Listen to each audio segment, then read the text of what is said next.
ଭିଡିଓର ଥମ୍ବନେଲକୁ ଦେଖିକି ଭାବୁଥିବେ କି ୟୁଟ୍ୟୁବ କେମିତି ପାଗଳ ହେଇଗଲା, ହେଲେ କିନ୍ତୁ ଫ୍ରେଣ୍ଡସ୍ ରିଏଲରେ ୟୁଟ୍ୟୁବ ପାଗଳ ହେଇଯାଇଛି।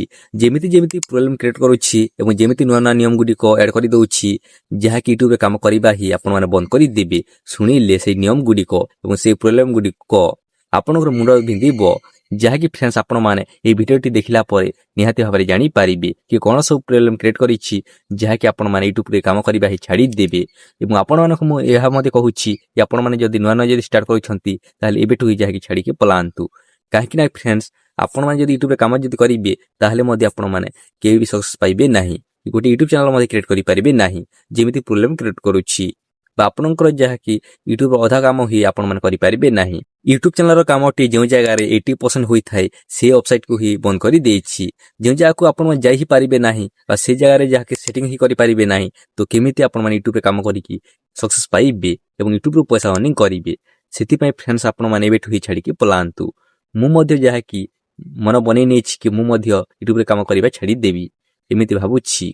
ହେଲେ କିନ୍ତୁ ଫ୍ରେଣ୍ଡସ୍ ୟୁଟ୍ୟୁବକୁ ମୁଁ ଗୋଟିଏ ଥର ରିକ୍ୱେଷ୍ଟ କରିବାକୁ ଚାହୁଁଛି ଏହି ପ୍ରୋବ୍ଲେମକୁ ସେ ନିହାତି ଭାବରେ ସଲ୍ଭ କରିଦେଉ।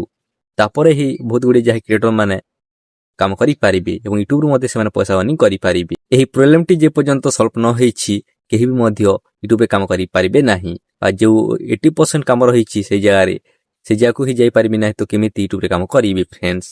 ବା ଗୋଟେ ୟୁଟ୍ୟୁବ ଚ୍ୟାନେଲ ଯଦି ଆପଣ ନୂଆ ନୂଆ ଯଦି କ୍ରିଏଟ ଯଦି କରୁଛନ୍ତି ତାହେଲେ ମଧ୍ୟ ଆପଣମାନେ କ୍ରିଏଟ କରିପାରିବେ ନାହିଁ। କାହିଁକି ନା କ୍ରିଏଟ ତ କରିଦେବେ, ହେଲେ କିନ୍ତୁ ଯେଉଁ ମେନ୍ ସେଟିଂ ଗୁଡ଼ିକ ରହିଛି ସେ ଜାଗାକୁ ଆପଣମାନେ ନ ଗଲେ କେମିତି ଆପଣମାନେ ସେଟିଂକୁ କରିବେ, ଯାହାଦ୍ୱାରା କି ଆପଣଙ୍କର ଭ୍ୟୁଜ୍ ମଧ୍ୟ ଯିବ ନାହିଁ, କି ଆପଣଙ୍କର ଚ୍ୟାନେଲ ହିଁ ଗ୍ରୋଥ ହେବ ନାହିଁ, କି ଆପଣଙ୍କର ଚ୍ୟାନେଲ ହିଁ ସର୍ଚ୍ଚରେ ଆସିବ ନାହିଁ। ଯାହାକି ମେନ୍ ସେଟିଂ ଗୁଡ଼ିକ ସେଇ ଜାଗାରେ ହିଁ ଅଛି। ଆପଣମାନେ ଟୁ ଷ୍ଟେପ୍ ଭେରିଫିକେସନ ହିଁ କରିପାରିବେ ନାହିଁ। ଆପଣମାନେ ଭାବୁଥିବେ କି ଆମେ କେଉଁ ୱେବସାଇଟକୁ ଯାହାକି ଯାଇପାରିବୁ ନାହିଁ, ଏହା ମଧ୍ୟ ଭାବୁଥିବେ। ଆପଣମାନେ ଯେତେବେଳେ କ୍ରୋମ ବ୍ରାଉଜରକୁ ଯାଇକି ଡେସ୍କଟପ୍ ସାଇଜରେ ଆପଣମାନେ ୱାଟି ଷ୍ଟୁଡିଓ ଯେତେବେଳେ ଲଗ୍ଇନ୍ କରନ୍ତି ଆପଣମାନଙ୍କୁ ଲଗ୍ଇନ୍ ଅପସନଟି ମିଳିଥାଏ। ସେଇ ଲଗ୍ଇନ୍ ଅପସନରେ କ୍ଲିକ୍ କରିକି ଆପଣମାନେ ଯାଇକି ସେଟିଂ ଗୁଡ଼ିକ କରନ୍ତି, ସମସ୍ତ ସେଟିଂ ଗୁଡ଼ିକ ବା ଟୁ ଷ୍ଟେପ୍ ଭେରିଫିକେସନ ମଧ୍ୟ କରିଥାନ୍ତି। ହେଲେ କିନ୍ତୁ ଫ୍ରେଣ୍ଡସ୍ ସେ ୱେବସାଇଟଟି ହିଁ ଚାଲୁନାହିଁ, ଅଫ୍ ହେଇଯାଇଛି ବା ପ୍ରୋସେସିଂ ବତାଉଛି।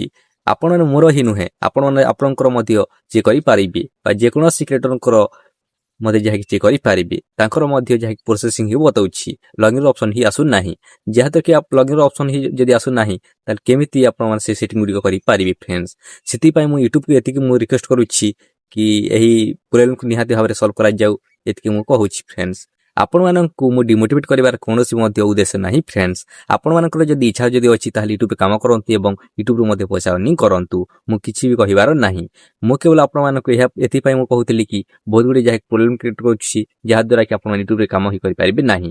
ଯେମିତି ଯେମିତି ପ୍ରୋବ୍ଲେମ ଗୁଡ଼ିକ କ୍ରିଏଟ କରୁଛି ନା ଫ୍ରେଣ୍ଡସ୍, ଆପଣଙ୍କର ମୁଣ୍ଡ ହିଁ ବିନ୍ଧିଯିବ, ଆପଣ ୟୁଟ୍ୟୁବରେ କାମ କରିବା ହିଁ ଛାଡ଼ିଦେବେ। ଫ୍ରେଣ୍ଡସ୍ ଆପଣମାନଙ୍କୁ ଭିଡ଼ିଓଟି ଯଦି ଭଲ ଲାଗିଛି ନିହାତି ଭାବରେ ଗୋଟେ ଲାଇକ୍ କରିବେ, ଚ୍ୟାନେଲଟିକୁ ସବସ୍କ୍ରାଇବ କରିକି ରଖିବେ ଏବଂ ନିଜର ସାଙ୍ଗମାନଙ୍କୁ ସେୟାର କରିଦେବେ, ଯାହାଦ୍ୱାରା କି ଆପଣଙ୍କ ସାଙ୍ଗମାନେ ମଧ୍ୟ ଜାଣିପାରିବେ। ଚାଲନ୍ତୁ ଫ୍ରେଣ୍ଡସ୍ ଏବେ ଆମେ ନେକ୍ସଟ ଭିଡ଼ିଓରେ ଦେଖା ହେବା।